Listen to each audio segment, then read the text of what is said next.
Scrapbook people, Tracy Reed here today, coming at you with a page in my home renovation, I suppose, home decor life crafted layout. And today I'm going to be scrapbooking my new throne that I am absolutely in love with. I'm not quite done hanging plants and decorating in this corner, but this is where I've gotten to so far. So I'm going to scrapbook it and tell the story of it. Today I'm going to be using the my Oasis collection that I designed. It's a printable collection available on my site. There's a link in the description box below.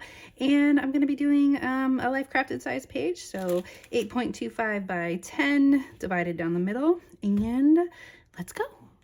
I'm going to let you in on a little secret. I designed the My Oasis collection, which is very bohemian, very neutral, with this kind of space created in my own home in mind. So I wanted to decorate my house very neutrally, very calming. I like a very calming atmosphere. So this collection was designed with this eventual reality in mind. So I'm so excited to put it together with this collection. It's super fun. So I've started building my page and I've added a striped border to the outside of that Traveler's Notebook signature because it's not quite wide enough, but I like the way that that striped paper grounds the page.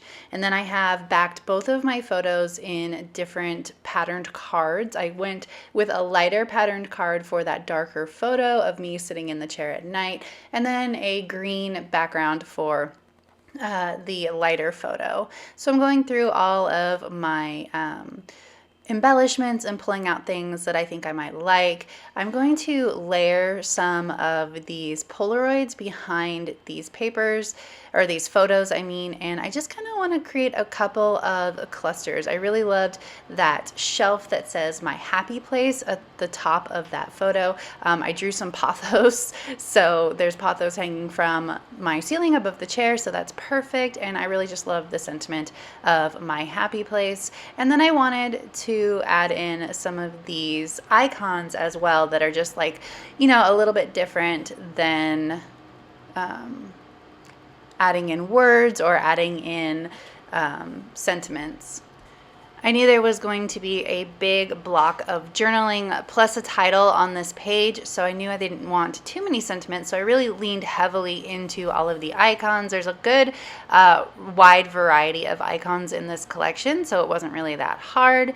I love, love, love this sun. My whole house is sort of done in a bohemian moon and sun motif, so I wanted to include both. So I have the sun over here and then the moon phases. I think it's kind of funny that like the moon phases went over the daytime picture, the sun went over the nighttime picture. I don't know, it's just kind of fun. And then I put the "This is perfect" over the center of the sun so that it just kind of draws attention to that whole cluster area. So now I'm going to create, I decided I needed a paper mat underneath this right hand side. So I've just created a nice notched banner that's actually going to need to be trimmed up a little bit more. I made it just a tad too long, but I'm going to start building my cluster from the top down like I like to do, just so that I can move the whole thing around and add to it without having it stuck to the background paper. I kept struggling with this dang ATG, I don't know why, but it kept coming unraveled. So now I'm going to put this down here, and that's a little low, but then of course I end up putting it a little high because I need to be able to fit that shelf above it and have room for my title underneath. So I definitely cut it a little bit too high, but we're going to move it down a little, so that'll be all right. Of course, it's after I stick it down because that's how I roll. I always stick it down first, then think twice. It should be my scrapbooking motto. So I've got the moon phases down, and I'm going to try and add that shelf at the top and realize that it's too high. So now I got to move everything down. It's okay if the paper rips just a little bit because we're just moving it down, and we're going to cover that rip back up. So I'm just gently pulling it off. Boo hiss. I'm going to put this shelf at the top so that I know where it needs to go. And then I'm going to also trim off that excess paper at the top because I don't really want it hanging out too high above my photo. And of course I have to do it the hardest way possible because that's my life. All right, so I've got everything situated there, but I'm feeling like this page needs a little bit more depth, I think. So I'm gonna add in this fun sort of bohemian motif. And then I think I'm gonna add in some of those layered flowers from the digital kit as well. So I want them to have a little bit of a pop, a little bit of a depth to them. So I have the leaves printed out as well, and I'm just going to fold them right along the center line where they look folded from the digital collection, and it's going to give me just a little bit of dimension underneath the flowers that I'm going to pop up on pop dots. So I'm trying to decide which flowers I want to use because I want to make sure that they're not like conflicting with the rest of the cluster. So we're just going to fold up all of these leaves, and I'm going to go a little bit quicker through this because it's just a little bit of a repetitive process.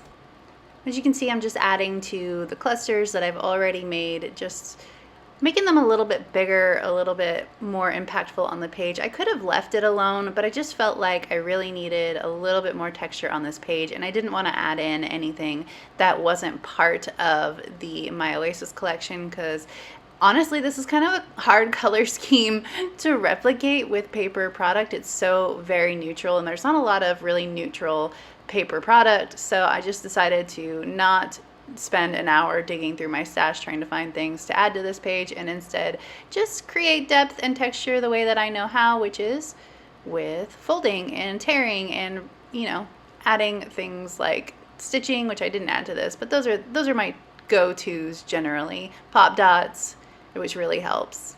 All right, so we're getting close to done with these flowers. I'm trying to make sure that the leaves, since they curve a little bit, I want them to sort of point the way that I want you to look.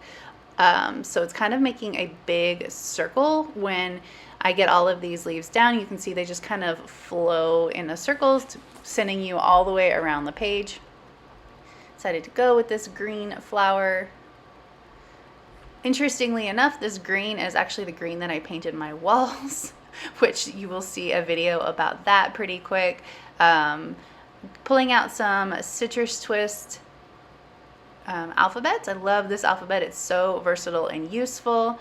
So I'm going to put down the title Fit for a Queen. And I'm also going to use a Citrus Twist alphabet. This rose gold one is just gorgeous and it matches perfectly. So if you enjoyed this video, I'd love it if you give it a thumbs up. If you're new here, go ahead and subscribe. I would love to have you. If you don't already, you can follow me over on Instagram. I'm at Traci. I'd love to see you over there as well.